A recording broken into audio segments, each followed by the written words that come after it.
We're not just trying to find the people who are lost, but the lost voices, the lost stories, and the lost hope of their loved ones as well. The two boys that were in the vehicle and their parents that helped cover up the vehicle are all guilty. We want the families to know that people still give a damn. I saw my father put his hands around her neck, and then he carried her out of my sight. Our name is also our mission. We are locating the lost. I've accepted my brother's death. I can still talk to him. We just don't see him physically. And I know I'm a believer that I'm going to see him again one day. Follow us on Facebook, YouTube, Spotify, and most podcast platforms.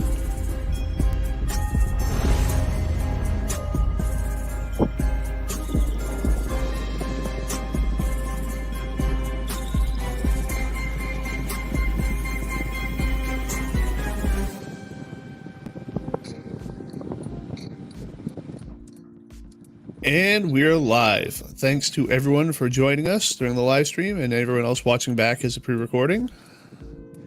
Yes, thank you for joining us.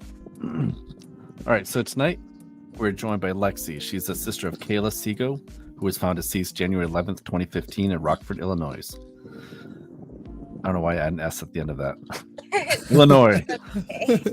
We've already determined that I'm horrible at geography. Kayla's death has been ruled undetermined, but Lexi believes her sister was murdered. Lexi, thank you so much for joining us tonight. Absolutely. Yes. Thank you for having me. Oh, no, not a problem at all. And we should say, if people are hearing a little bit of wind, Lexi's in Las Vegas, Nevada, right?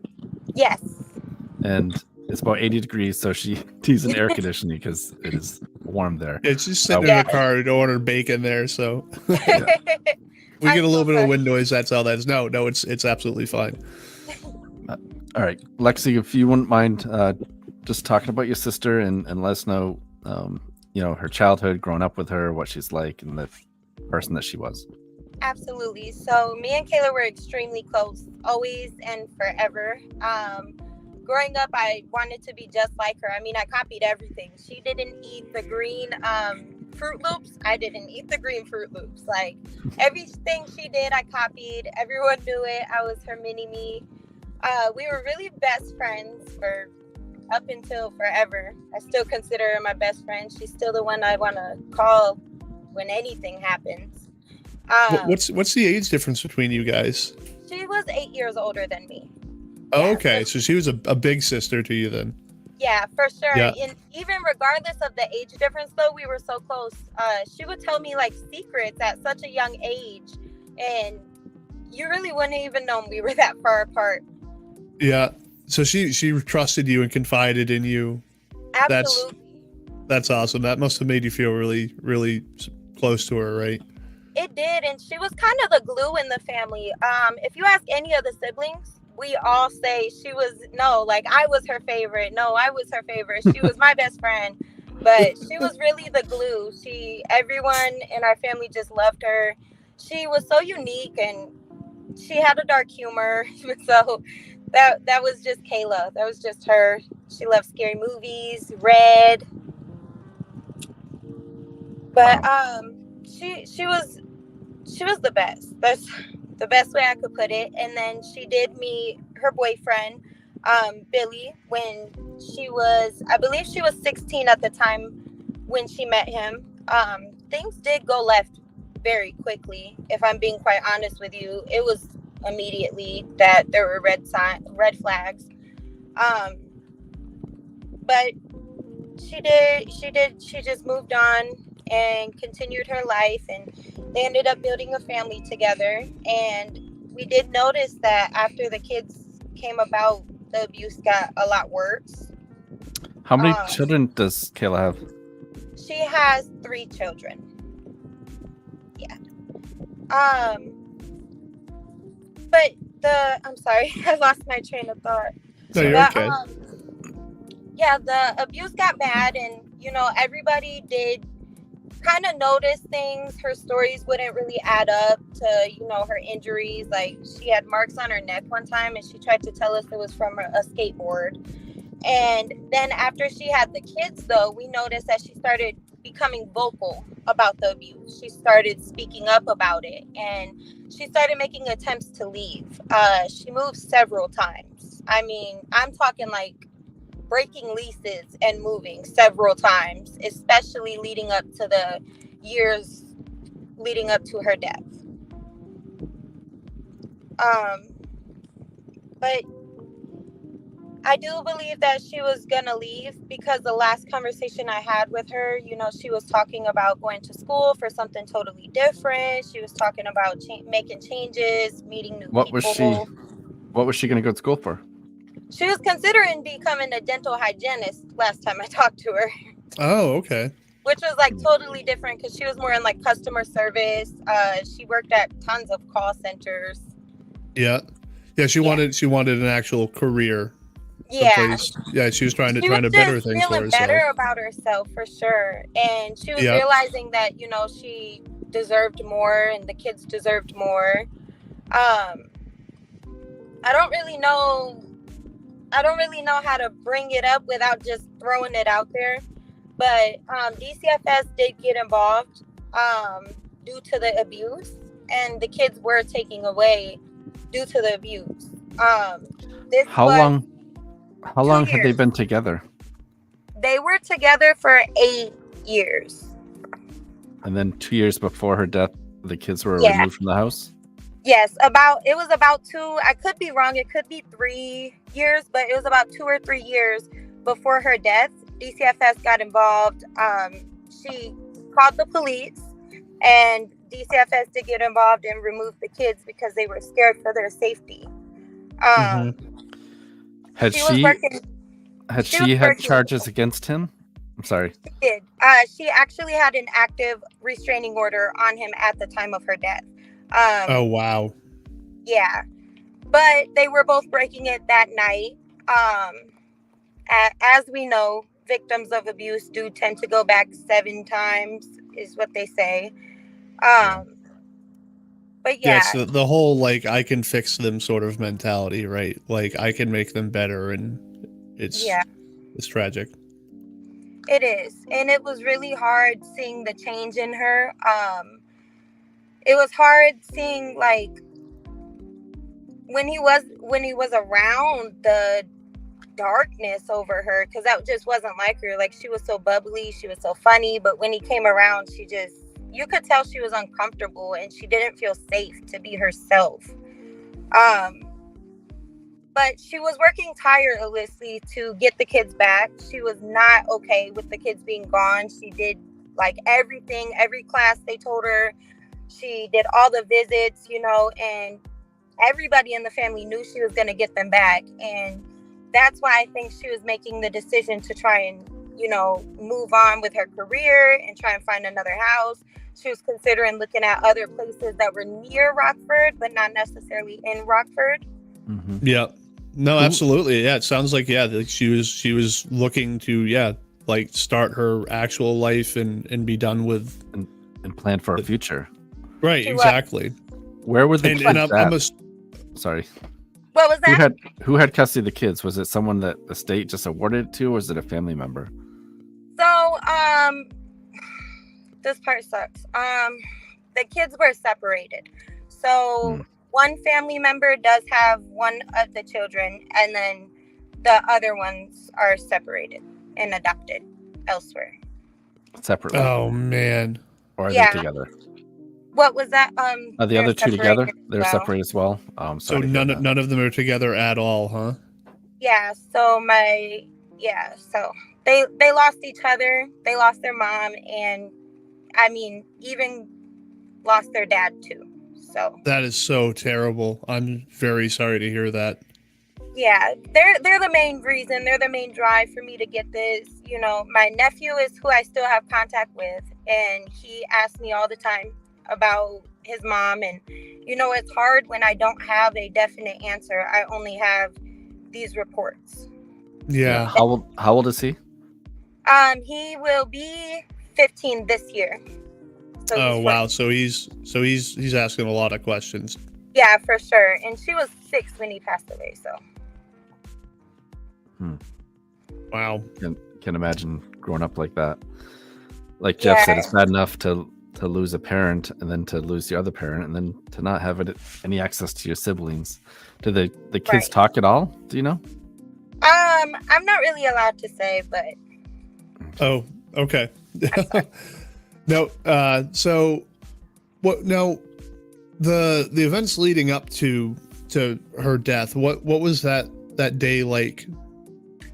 So that Friday before her death, she called me and she was like, "Hey, we're gonna get our nails done. We're gonna go see our brother Frankie. We had these plans. We were gonna go bowling with our brother as well." Her and our brother, they were like into a little argument, so then they like made up, so we were making plans to all hang out how we usually did.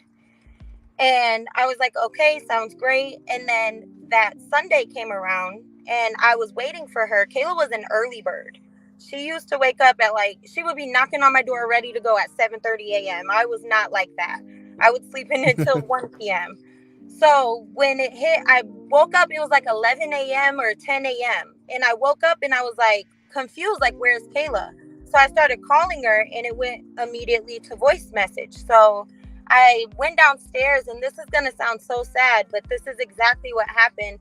I went and I told my mom, I'm like, Mom, I got a bad feeling. I think Kayla might be in the hospital. Because at this point in time, we knew when Kayla went MIA, she was in trouble. She had even set up code words with me. Like right before her death, she texted me, "Do you have the red belt?" That would mean she needs the police. She would text me, "Hey, have you seen my white shoes?" That would mean like things are getting bad. Can I come over? So we had code words. She was genuinely scared. Yeah. But and that's something sorry, I didn't mean to cut you off, but that's something that everyone should do is get a friend to have code words with. I just saw something earlier on Facebook about that where, this woman posted like, if you need help or whatever, then ask me if I still have the makeup that you're looking for, a certain shade of something, and then text me your address, and so I can get the cops sent over. So that's a really good idea. Yeah, she got it from her counseling class. She was in a counseling class for victims of abuse, and she got it from the counseling class. So she really was doing all steps. So Jess said, so he was going through her phone, and that certainly is what it sounds like, that he had access to her phone. Yeah. Oh, we lost her again. Her Lexi's phone earlier, it cut out on us. Her phone was overheating, and I'm assuming that's what's happening again. So just Joseph saying that it sounds like she was trying to shield the kids from the cycle of abuse, but wasn't able to prevent her own abuse. Instead of helping her, the state removed the children. A terrible situation for her and the children. No, it absolutely is. And actually, I was going to mention this as well, Joseph, because I'm a bartender as well. Angel shots are a good example of code words to help in a bar. Yeah, when someone asks for that means that they want some sort of help. And I should know all of it because they actually have different different types of drinks. Words. Right, different code words, different like drink names. But yeah, Angel Shot is one of them where they need help or assistance. That's good to know. Yeah, but it's awful that it's got to the point where it's a thing, right? Where people have code words that they're in such a dire situation to try and get out of in the first place. So while she is trying to reconnect, we do have, let's see if I can share. Sorry, I wasn't prepared to have this ready just yet. I wasn't sure what he was talking about. Beaver Pond Farm, like ordering a pepperoni pizza. So that's like you call 911 and then you order a pepperoni pizza from 911. Right. Your abuser doesn't know what's going on. Hopefully this isn't going to echo. If anyone is listening, let me know if this echoes our conversation. But she has some TikToks here, and I'll share also her TikTok in the chat here for everyone to go check out. But we'll start from maybe the oldest. This is part 2 of Can everyone hear Justice that? for Kayla Seago. So as I stated, police arrived and found my sister lying on her back. There was all over her nose and her mouth area, as well as her hands. Her lip was busted, which we knew happened at the friend's house, right? However, in the alleged photograph that she sent, her lip was not busted. And So I want to give some context to that. So Kayla and her boyfriend had gone to a party together, and that's what she was talking about, breaking the no contact or whatever. They both had broken that earlier. They both, from what I'm understanding, they both knew that they were going to be at this party. And I guess he struck her at the party, right? Yeah, and split her lip. And split her lip. And so then she had left, and supposedly he was sending her messages. She was sending him messages that she was going to commit suicide and all of this. And he supposedly she sent a picture of herself with a rope him. around her neck. Right. But there's no like split lip in the image, which she had earlier in the night. Yeah, basically he told the police that she had sent him that photo with a rope around her neck. When the police asked for it, he said, he couldn't find it, but then he all of a sudden appeared a couple days later and showed him the image, and the rope had been like superimposed on there. It's no split lip, which we know she had a split lip earlier in the night. So we'll play this some more. I feel bad giving away her story. I mean, it's still her telling it, but I'm hoping that her phone didn't die, because she was also charging it in the vehicle, and iPhones. Come on. Yeah, I got an iPhone. he was not present. Autopsy report shows that the markings on her neck were unlikely for unaliving yourself. And as much as I wish that's as bad as this guy, it gets so much worse. So Kayla's death is ruled undetermined. It's a couple years. It's 2017, 2 years after Kayla's unaliving. Billy is wanted and running from police for attempted, because the girl who he was dating, which she looked a lot like my sister. She had blonde hair, she had blue eyes. Here is the messages that I exchanged with the victim. Please note that it says get Kayla justice. Here's another screenshot. So I ended up meeting this girl at a park where she repeatedly told me like he told her that he did it, and she can't do anything to prove it. Like, you'll never be able to prove it, are the exact words that she told me he said to her. We don't victim shame over here. To my knowledge, the victim began messing with him again. I don't know for certain. I lost contact with her, but I continued my investigation. In 2020, I reached out to the head deputy assigned to my sister's case, and these are the messages. Here are messages with a girl who did group counseling with my sister. And note here, she says she doesn't believe that Kayla did that to herself. That was her biggest fear, which is absolutely true. My sister's children meant the world to her. Not to mention, there was no note. She definitely wouldn't have left her children, let alone not leave a note. Also, Kayla had plans with me that day. She was supposed to pick me and our other sister up. The original detective on the case no longer works there.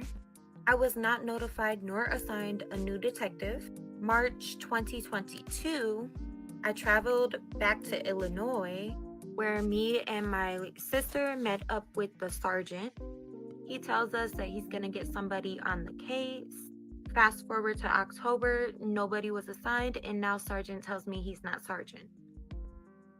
This is perfect. Wow. Okay. I don't know if I'm doing these in backwards order, because I appear to be missing the part 1 and part 3. But either way, we'll keep playing some more of these, just so you guys can hear directly from her. And hopefully she gets back on here. I just Three messaged her, of asked her. Justice for my Oh, big sister, This Kayla is Seago. part 3. Okay. So, as I left off in the last video, March 2022, me and our other sister, Cherokee, met with the sergeant face to face. He agreed that it needs to be looked into more. I went back home and I didn't hear from him for months. October came around and I decided to reach out to him and see what the progress was, which is when he notified me that he is no longer sergeant. There's now a new sergeant. He says he's going to get in touch with the new sergeant and hopefully get us a detective really fast on the case. January 11th of this year came around, which marks the 8-year anniversary of the day that we lost our sister. Me and Cherokee decided to take it to social media, where we caught the attention of true crime author and police officer Michael Bouchard. Here is what he had to say. The determination by the coroner was that it was undetermined. I don't believe it was undetermined. I believe it was a homicide. Part 3 Wow. of Justice for my big sister, Kayla. So that's in their own words. Yeah. Oh, and So well, this see, is part Cherokee. 5. So, Cherokee must be the sister. Yeah, the sister. yes. Yeah. Their little sister. She said the police have gone back and forth whether it was a belt or a leash. So why the hell wouldn't they know what it was? Yeah. What was? How do you? I don't see how you go back and forth, because if they showed up, right? Well, he claimed that he cut her down, right? That was also the claim, is he went to the house, found her and cut her down. But how do you go back and forth to whether it was a belt or a leash?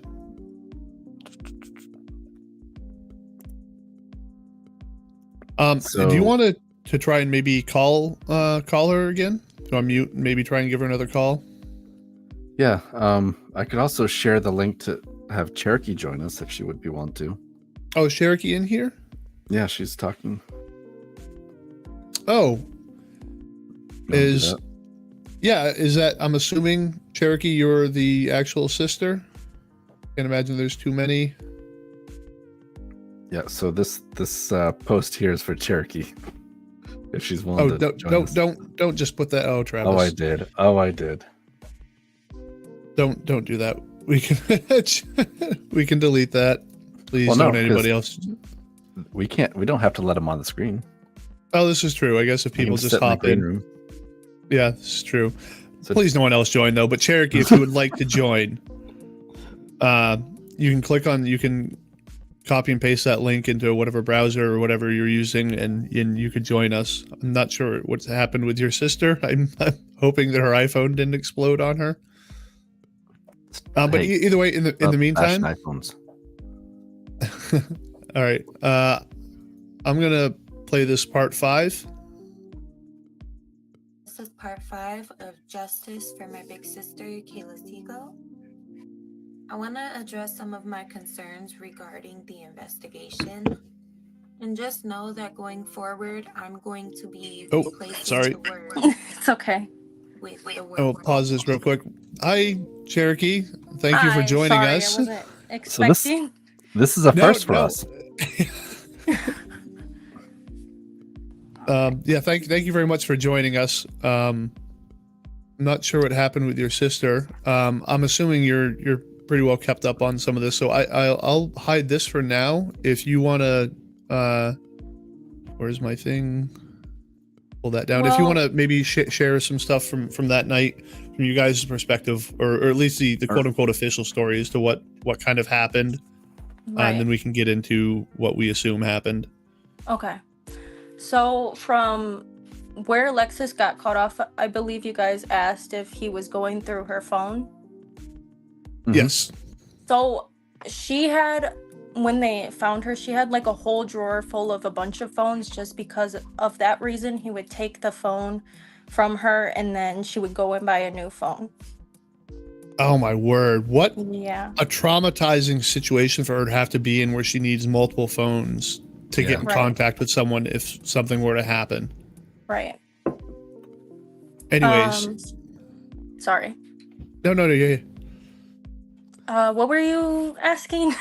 Yeah, so what the night of her death, could you kind of walk us through what had happened that night? They had gone to a party, right? Right. So, they went to a party. I don't know if they knew, like, they were meeting up there or they had mutual friends and that's how they met. So, I'm assuming they went, from what I heard, she was playing poker or something. And then hit her across the face and everybody was trying to like kick both of them out, but she just left. And then like you said, sorry, brain fart. No, yeah, you're okay. We kind of caught you off Yeah. guard here. So. Yeah, we're putting you on the spot, and you just We joined us appreciate you doing last this. minute. No, we do Yeah. appreciate you being in here. So take your time; it's fine. They were at the party, she left. And then he said that he was getting all these text messages, that she was gonna kill herself, and the alleged photo, which when we asked to see the photo from detectives, they didn't want to show us. They described it to us, and this is where it goes back and forth, because I asked, okay, well, is it a belt or a leash? Because in the reports they change it, if that makes sense. Within the So- report so on itself, one- they said it was a belt, but one part it says it's a belt, and the other part says it's a leash. Yes. Wow. Because In the official report. So Okay. I assume it. I don't know. We don't know what it is, but if it was maybe a belt, it was like those fabric ones, black fabric ones. Yep.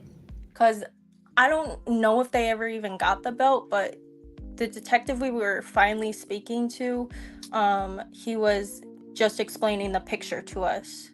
Mhm. Did he show anyone at the party that picture? Because she had left, right, and supposedly sent him the picture. I don't know. I haven't heard anything that he showed anyone. He probably just, I think he was going with his friend, and his friend was gonna give him a ride. Where the party was and where her house was like walking distance. Right, because So- she left the party on foot, right? Right. Yeah. And then his friend was out there waiting for him, I guess. I don't know how long that was or whatever. And then he found her, and then his friend came in and was doing CPR or something. All right. So him and his friend walked back to where she was. Yes. But his friend And- was waiting outside for him until, I guess, he ran out and told his friend what was going on. Did Is the what police the say how reports long say. the friend was outside?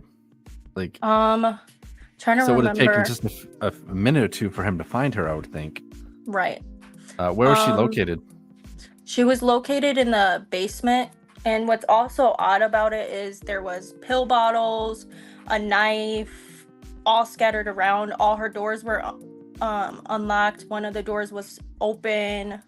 And her cell phone was upstairs.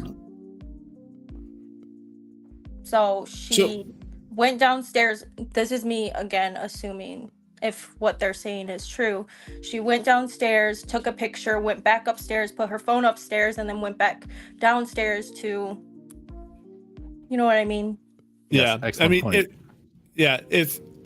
And this is, and I hate to sound this way to a family member, devil's advocate. If someone is in a manic episode, right, they might be doing things that seem Right. unreasonable. But Mhm. when he's, I actually kind of lost where I was going as well. So just ignore that. I had another point I was trying to make. And we're to I did believe want to. that. Oh, go ahead. So we're to believe, like you had just said, she took a picture of herself, sent it to him downstairs, ran upstairs, put it in the bedroom or whatever, and then went back down and it did what she did. Right. And I believe it was like in a weird spot. Like, I think it was in the living room on the floor. Like it wasn't even on the table or couch, like something Right. regular. Like it was almost like a scuffle, right? And it was I don't want to thrown make or any assumptions, but well, yeah. Well, we're allowed to speculate as much as we want. Okay. So did your sister? And I understand that there's tragic history with her, like abuse. Did any mental like diagnoses that like was she ever suicidal before? Was this ever something that was Mental health diagnosis. yeah? Well, we were looking at her medical records too. She had a very traumatic childhood. Her biological mother was very abusive. Her father they both were on drugs, very abusive, with assault, sexual assault, molestation, Oh my things word! like that. Her mom would make her dress like a boy because she wanted a boy. Just terrible things. I feel that is awful. That is Yeah. So everything that she was already going through, and right. then to find this dirt bag. Yes. And then trying to make things better for herself as well, trying to find a new career and move on and get her kids back. Like she was on the track to start making things right. That's what also makes it seem very unlikely, in my opinion. Right. That she would do this to herself while she was on the path of making things better, right? Right. Exactly. So in her medical records, there was some mental health issues, but she just had a doctor's appointment. I want to say like a week, 2 weeks, something around the lines of before her death. And, during a doctor's appointment, they asked how the medication's doing. And with the medication, she said everything was perfect. The doctor said everything was good. So. Yeah. Yeah. So the doctor said no. And I think that your sister had mentioned that. I don't know if it was during this, if it was before, but she had mentioned that, she had a doctor's appointment and they had even said she's not suicidal, like all of this, Right. like things looked really good for her. Exactly. In the same token, they also ask if she's safe at home. So did she answer that as though she's not Well, safe at home? she wasn't with him at the time, right? It's very odd. There was a fake name on her lease, so we're not exactly sure. Oh, yeah. Yeah, because your sister said that as well, that they'd been going kind of seeing each other a couple times anyways, right? Yeah. Even so. And I just wanted to reach out. Jess asked what was the code word about the belt, and I think by code word you meant when they were talking about the red shoes or the white shoes. So I believe she right. said my other sister, they had the code words. I was way too young to be.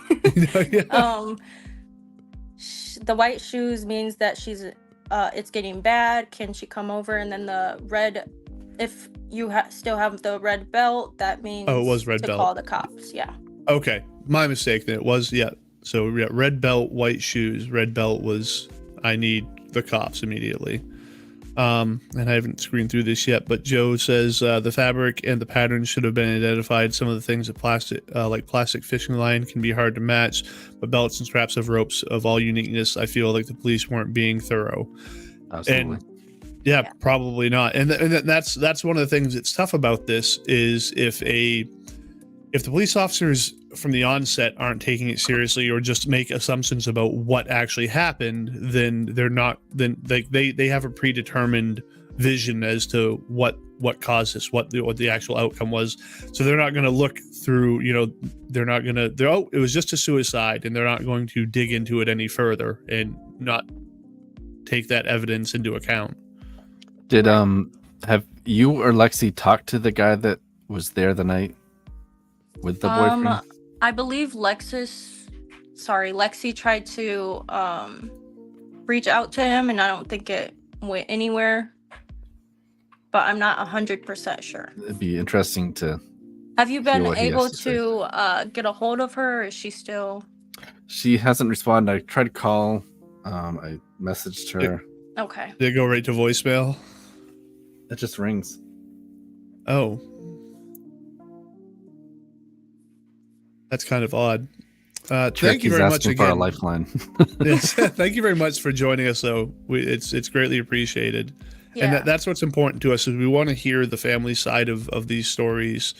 It helps breathe life into this and make people realize that it's real people that are being affected by these cases. And I'm also really upset that there's like nothing about this anywhere online either. Like I looked it up earlier to see, just some recap sort of stuff, and our podcast that wasn't even live yet was like the fourth result. And like, how is that even a thing with a case like this? Yeah, there wasn't a lot of even news coverage or anything. It was pretty much like, oh, this happened, let's move on now.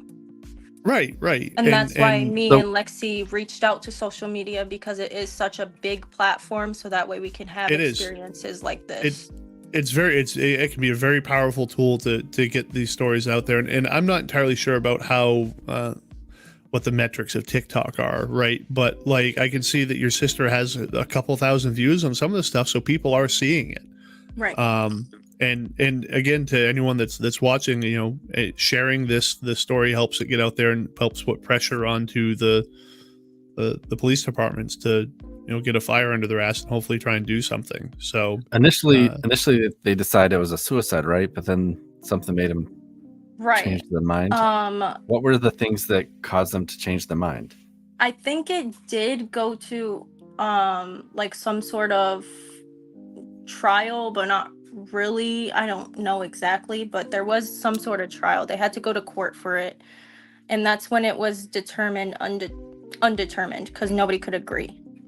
It was like Okay. a group of coroners or something I had read Okay. decided that it was undetermined based on evidence they found, some markings on her neck, Right. which, I mean, people can think if someone hangs himself, it's going to be markings on the neck, but the way the markings were didn't line up with hanging. Well, and like Lexi had said in her TikTok from earlier, was that he was wanted for attempted murder for strangling his girlfriend after. Yeah. So yeah, can you go into that? Kayla After Kay- passed away in 2015, and then he was attempted murder in 2018. Right. So, From another was- girlfriend Like- who looked a lot like Kayla, blonde. yes, creepily. Yeah. And that was what he did. He strangled the other girlfriend. So with that case, I believe what happened, they got in an altercation. He strangled her to where she was passed out, and then he fled the scene. And then when she was in the hospital and everything, of course, that's when everything came out. And then he was running for a little bit, and then they finally caught him at a friend's house in a different state. Do you mind telling me his name so I can just look him up Yes. and see what I can find for records? William Upsall. It should be the first thing to pop up. Rockford, Illinois. UPSAL? Sorry, Oh. what? UPSALL? SAHLL, I believe, or just one L.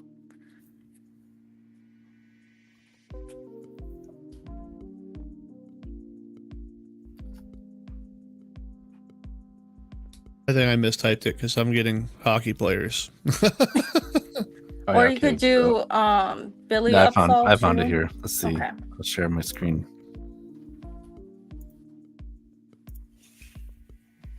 All right, so this is the dude. Is that here. him? Yep.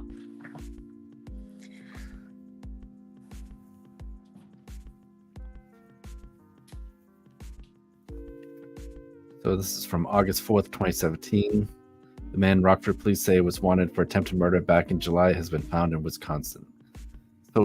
So obviously he has a history of this. Mm-hmm.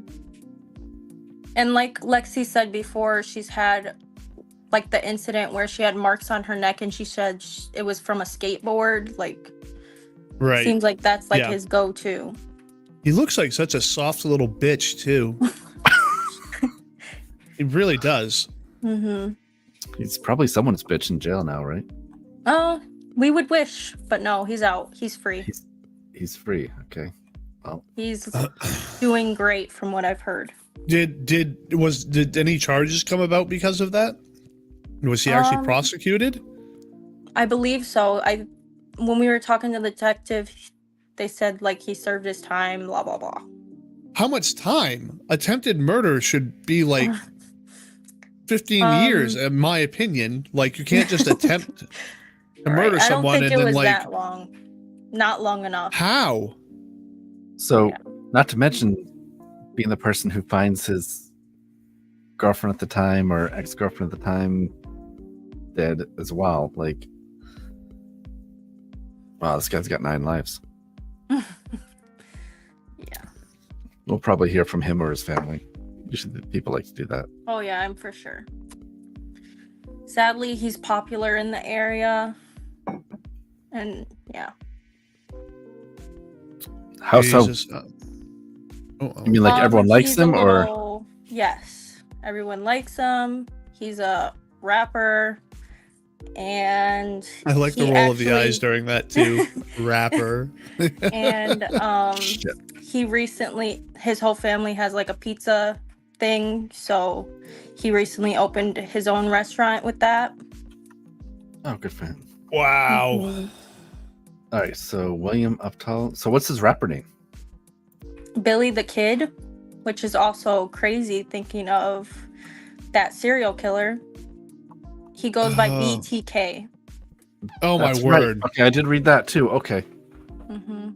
I did. Who read was that. known for bind, torture, kill. Like, that was his. Yep. Wow. Okay.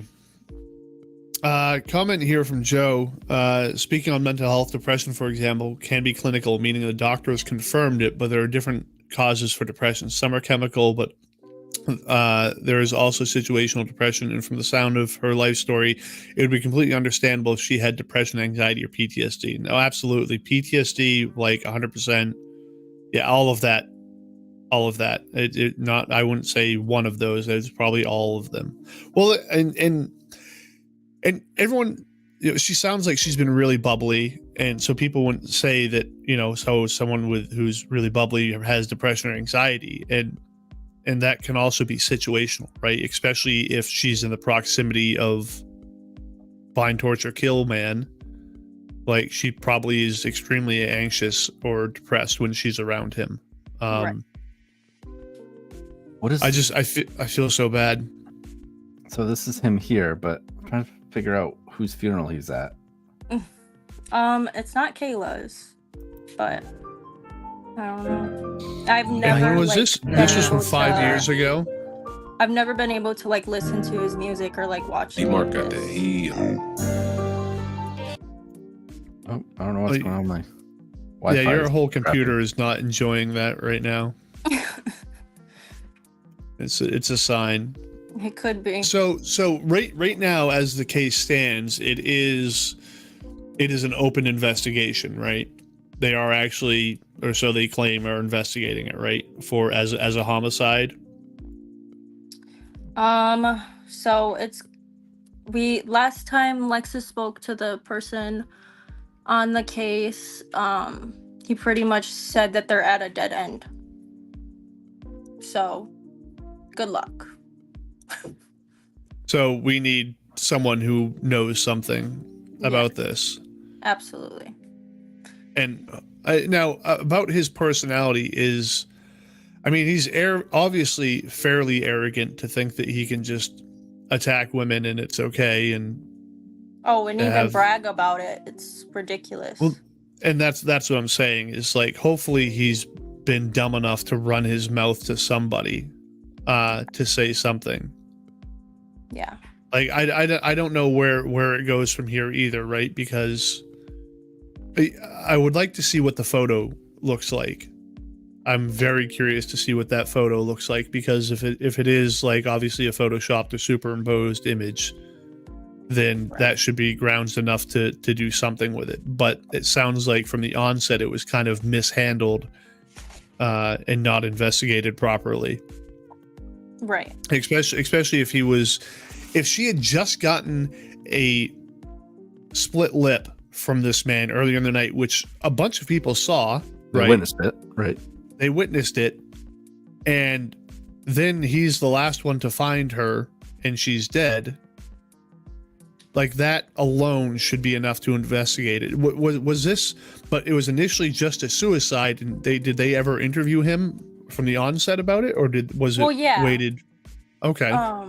So when it happened, they interviewed him because he said that he couldn't even find the picture, he couldn't find the text. So Right, yeah, because it I was don't even like a know. couple weeks later that he sent Right. them the Did they- image, right? Did they do a Right. polygraph or anything? No polygraph that I know of. They did take pictures of him to make sure there wasn't any marks on him. But I don't know exactly how far it went. Because in the report you have like what he said and things like that. Yeah, and I'll reach out to your sister, but I know she has the report, so I'd like to look at those and see if we see anything that she maybe missed, or just the wording on things is Right. kind of interesting. Yeah, I want to see what they talk about, because when it comes to the either belt or a leash side of things, like that part is. If I like try and go to my photos, will it like cancel me out? Because I have all the reports. I just need to go to my photo album. I don't. Yeah. I've never used it from a phone. You should be able to, though. I'm on Safari right now. I think Yeah, it will if black anything- you out, but I think we can still hear you. Okay, Yeah, that yeah. way I can So- just read it off. Yeah, and if you want to read it out, or also send that to us at some point to our Facebook thing, that would be great. But yeah, try and track that down. In the meantime, I will play some more of your sister's TikTok videos. I think we'd left off with the part 5. And her TikTok videos go straight off of what the reports say. No, as she's well. done an awesome job with going over the details of this stuff. So let me make sure that the stream is still up. There we go. This is part 5 of Justice for my big sister, Kayla Seago. I want to address some of my concerns regarding the investigation. And just know that going forward, I'm going to be replacing the word with the word banging. So just know that that's what that means. So one of the biggest concerns I have is that 8 years after Kayla's unaliving, I still do not know to this day what she was banging by. One report says that it's a dog leash, and the other report says that it's a belt. Going back to the photo, I asked the first detective that was ever on the case if whatever was in the photo was what she was banging by. I also asked if I could see the photo. He continuously told me that he's gonna get a hold of whoever was ahead of him and get permission, and I would be able to see it. Because I needed to know for myself, because these people just did not care enough. They couldn't answer my questions. So the first detective on the case, he just told me like he's gonna go to whoever's above him. And when I asked, was it a dog leash or a belt, he couldn't answer me. He wasn't sure. I set up a meeting. It was either in 2016 or 2017. And I set a meeting up with the coroner. So the coroner that I met with at that time was not the coroner when she passed. However, he was on the case. He was there for the autopsy. I forget what his title was. When I met up with him and I asked him that question along with many others, he told me that he could not find the file with her photo in it, which really was alarming. I asked a few more times to the first detective if I can see the photo, if we can set something up. Over time, things just never got answered. It just kept getting pushed back. I really felt like he didn't care. Which brings me back to March last year when me and my sister Cherokee went to the sergeant. He told us he believes it was a belt because he's seen a clasp. However, the head coroner deputy says here that it was a dog leash, along with many other things that you can go ahead and read in this message. So for 8 years now, I've asked multiple people who were on the case what it was that she was banging by. and I still don't have an answer. And the photo is a problem too. I know that a lot of people say, oh, you don't want to see that, but my sister was my best friend, and I know her more than anything, and I feel like I won't miss any details. Her kids deserve answers. God, that's the side of that with, oh man, it's just Yeah.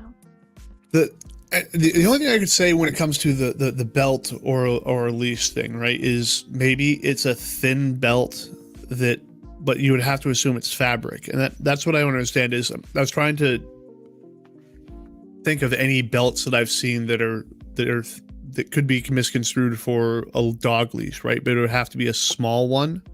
Maybe if it was one of the thicker fabric ones, but I don't know how they confuse the two of those, because if they had it in evidence, which they probably should have, then they would have the answer or the photo. They have to know. They have to know, and that's unless they're not disclosing it for like evidence or like reasons for I don't know what reason. So did you happen to find anything? Yes. So I have the Okay. official report from that night. Okay. Is the audio okay? Yep. No, it's fine. Because I'm hearing a bunch of beeping. But I'll just No, we're ignore it. So on 1/11/15 at 4:30 hours, the coroner's office was contacted by okay, I'll skip all that because upon my arrival, I met with Rockford Police Department personnel outside of the residence. It was learned that this descendant, identified as Miss Kayla Seago, was located on the floor of the basement. I was advised that a male subject who was identified as Mr. Billy Upsall came over to the residence this morning to find the back door wide open.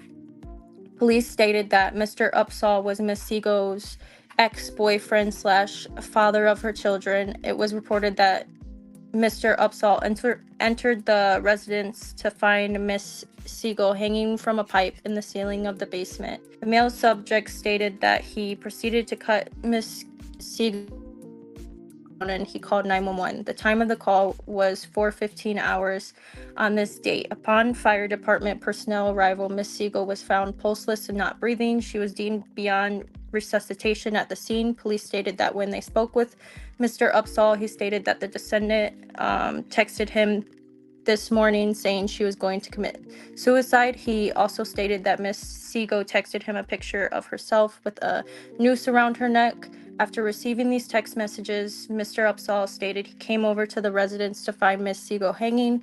When police asked Mr. Upsall to see the picture, the male subject stated that he must have deleted it.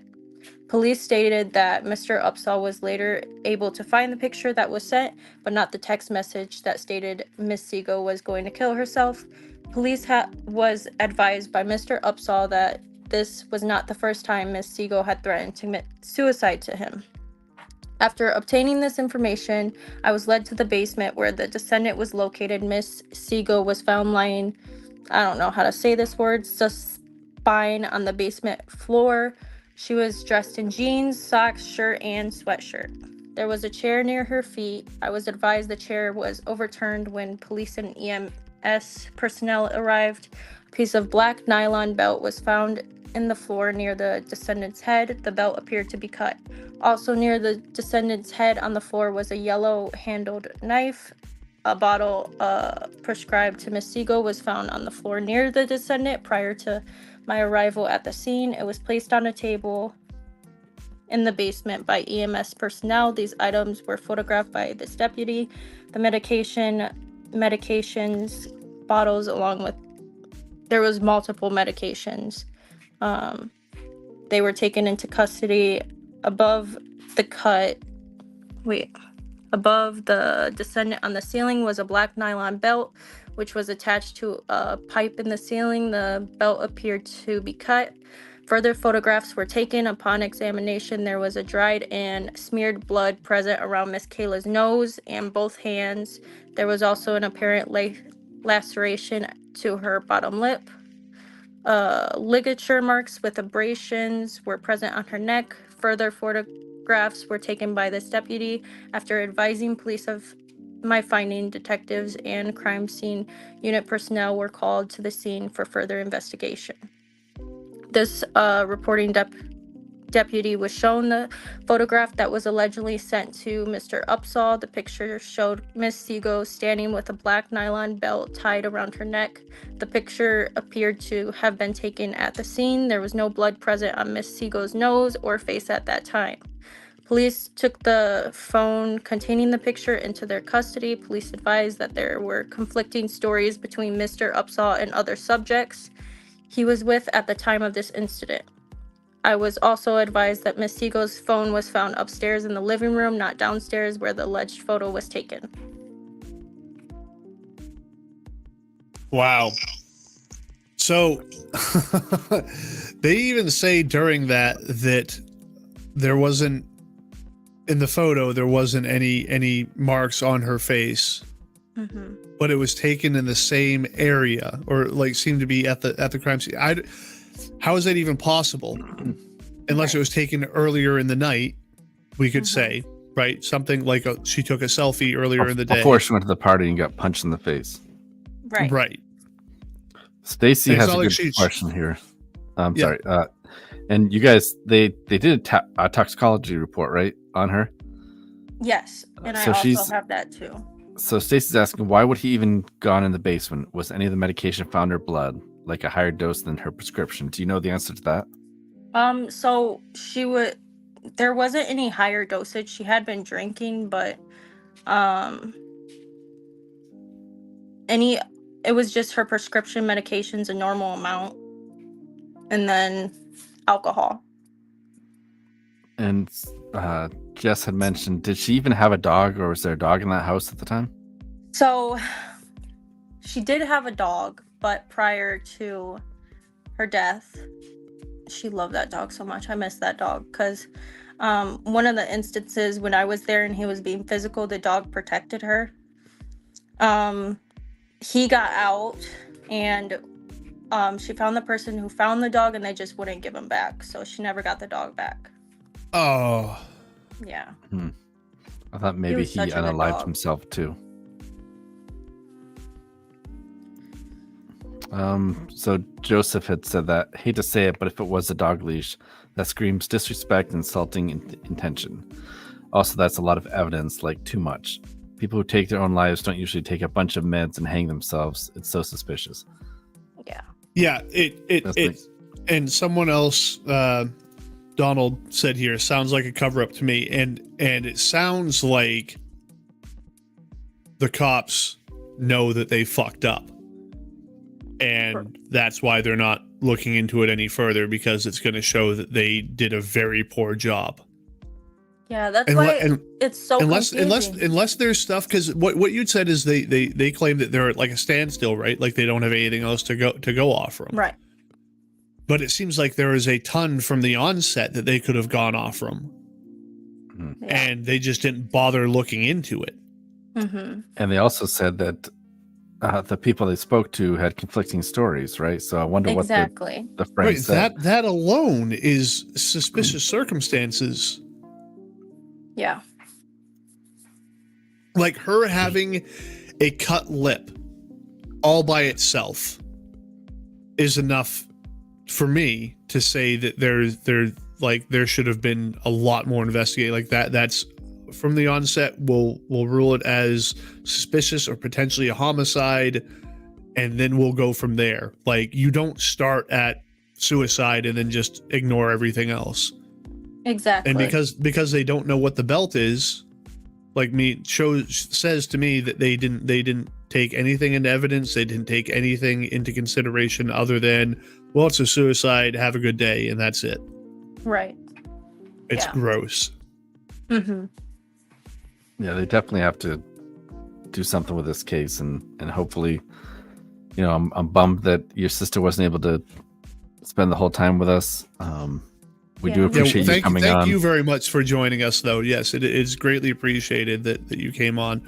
We did have to want to mention this. We should have mentioned this when we put it up before, but the Rockford Police Department, if anyone has any information, is 815 966-2900. We keep forgetting that this goes on to audio only.